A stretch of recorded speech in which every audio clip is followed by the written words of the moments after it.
Singsang Tsaitsay Leo. My name is Rachel A. Bulilan. My age is 33 years old.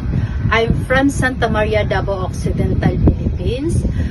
I'm a single parent. I have one daughter. The age is 15 years old. My highest education attainment, high school graduate. My expertise, child care and elderly care.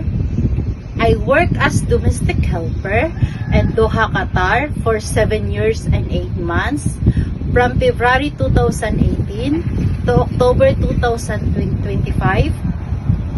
I serve a couple and 2 child. The age is 3 years old and 6 years old.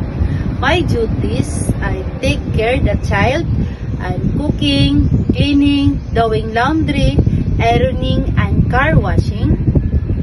I want to work Hong Kong because I want to earn and save money for my family and daughter future. I'm willing to take good care the elderly and newborn baby. I can sing a nursery song. I'm a hardworking, honest, and obedient. I promise to be a good housemaid.